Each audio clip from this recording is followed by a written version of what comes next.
Good afternoon, YouTube. Welcome to Machan's Beach. Beautiful afternoon. Well, maybe it's pretty windy. See the cruise liner going out there in the background. You might be able to pick that up. That's coming out of Trinity Inlet in Cairns, because this is the first beach from Cairns, which I mentioned already, which is Machan's.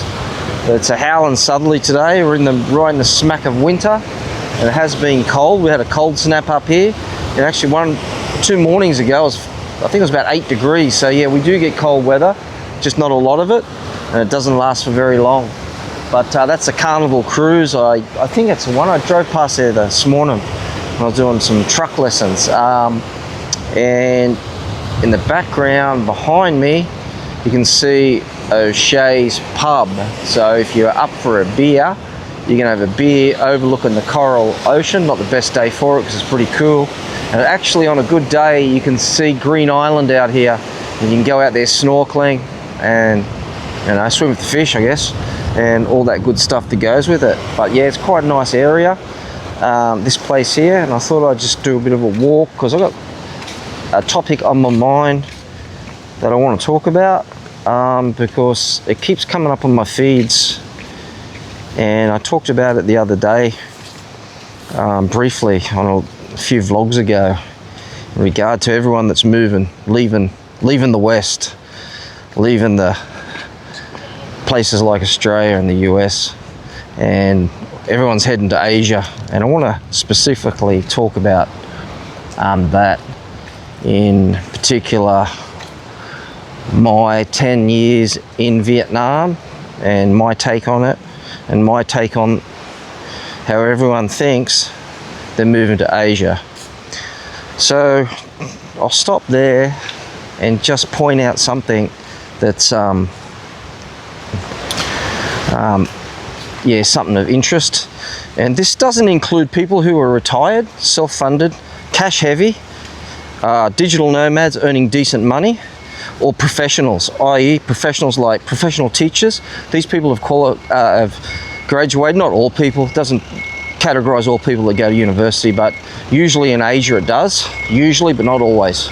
But anyone that is professional, like teachers, I've just mentioned that, nurses, doctors, engineers, etc. I'm not going to sit here and list them, but those people, this does not include those people. This includes the Joe average person who watches these YouTubers that feed off the chaos and the misinformation that's happening at the moment because of, for example, in this country, Australia, we've got problems like other countries with inflation.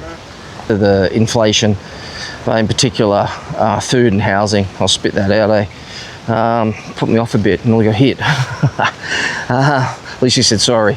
So and everyone's, they're doing it tough, and there's a lot of people, a lot of good YouTubers out there talking about that, crunch numbers. But I'm just addressing the people who spruik the idea that you need to leave, like for example Australia, the UK, the US, and move abroad. Well, I did mention it before, and this is my feeling, my take on it. I don't want to, do a 20-minute, my take in 20 minutes, but more or less this is my take and how I feel about it. And my feeling is most of those people that are watching these will never leave, will never move abroad. Let's be real. What do you have? Unless you're what I've mentioned before, you fall into those categories like, self-funded pensioners, etc. I'm not going to list them all, I've already mentioned them. You're not going to move to Asia on a full-time basis, because on the whole, let's talk about Vietnam, the visas, for example, are only 3 months. You got to do visa runs, and that in itself is a pain. And unless you're a qualified person, you're not going to get a job. What are you going to do? Okay, honestly, what are you going to do? These people who spruik the idea, sell the idea of the dream of living abroad, or living in Asia, let's say Vietnam, because that's my experience of being 10 years there. When I lived there, I used to meet those people. Back in the day, these people will be selling stuff on eBay. These were the first digital nomads, let's say that. Let's call it digital nomads. I was selling a product or service, could have been a service such as a tourist service, or they'll be selling stuff that they go around the countryside in Vietnam and buy particular items and sell them on eBay. Now, most of those people I met struggled. They didn't last long. They ran out of money. They found it really hard.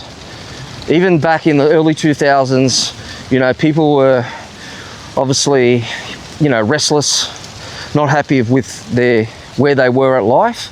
So they escaped to places like Thailand, Vietnam, for example, okay? But they never really had a plan. They went on a whim and they went on a good idea. Now, those good ideas these days are presented via this platform, okay? And you'll listen to these people and they'll spruik off, I should say, why you should leave the West, why the West, why the Western countries are failing. Yeah, well, we know they are, but you have to think, and this is what I want you to think. This is the takeaway if you've made it to this long on my ramble and rant, because I haven't structured this, as you probably can pick up on. It's just I've randomly done this today. Remember, these people from Vietnam, Thailand, Cambodia, Laos, Philippines, Indonesia, because I'm just talking about the Asian region, want to move here, except for the rich ones. The rich ones don't. They don't want to move here. There's no need for them to move here. But the ones who are doing it tough or semi-tough, okay, they want to move here because they can make more of a life in this country, in Australia, than they can in their country. They can earn a lot more money. Look, I know there's a lot more goes into that, what I've just stated, but this is just more or less a very general statement and observation that I've come up with, and it doesn't take a rocket scientist to do that. So for all these vloggers that are making these and they're copying off each other, that you need to move to Asia, well, unless you've got a good plan, don't bother, because Asia in general only invites people that are cashed up on a holiday or have something to offer the place. If you don't, and you're going on a whim without a plan, you're going to come unstuck. Like a lot, and I mean hundreds of people over the 10 years I lived in Vietnam and spent a lot of time in Cambodia, that ran out of money, had no money, and were begging for air tickets back home. Now these days they beg on YouTube. Back in those days they'd be begging off other expats around the bars or even on the streets. I've seen them begging. I've seen people begging, backpackers, whatever you want to call them, travelers, begging on the streets in Phnom Penh. They're still doing it. Even they're doing it in places like Vietnam, etc., etc. So without a good plan and a backup plan, A, B, C, D, the people you're listening to are not going to give you real advice. They're only after likes and subs, okay? That's all they're after. They're giving you misinformation, or maybe, as they state in the disclaimer, light entertainment. Now, it certainly is light entertainment. So, just to wrap this one up and blow it up, it's just sort of, I know it's very unstructured and a bit of a rant. But yeah, I'm sick of seeing these feeds come through to me that show why I'm leaving the West, why the West is finished. Well, it's not finished, it's just not going real well. Let's put it that way. And if you ever think you're going to rely on a politician, you really got to wake up. Rely on yourself, and don't rely on other people to paint a rosy picture of life in Asia, because most Asians want to come here to Australia. They do not want to stay in Asia. Only the rich ones stay in Asia. The poor folk, which is most of the majority of those people in places like Vietnam, Thailand, Cambodia, Philippines, etc., they'd give their left hand and 2 feet to live in this country. And you just got to sit back, take a deep breath, take those YouTubers as light entertainment. There are some good ones out there that give you facts and figures, crunch real numbers. I'm not here to promote anyone, but there are some good ones, but not many. And if you get onto those good ones, that's great. And if you fall into those categories I've already mentioned, that's great as well. Go for it, because Asia is a great place. You'll have a great time. You can have some great adventures, meet some great people, and live a life that is very, very cost-free compared to Australia. But if you don't fall into those categories, in summary, you really need to think twice. Don't end up like all the people that I met back in the early 2000s and upwards that ended up begging for an air ticket off the consulate, off their family, or other expats at bars or wherever to get back home. Okay, there's my rant about why moving to Asia may not be the best idea unless you fall into those categories.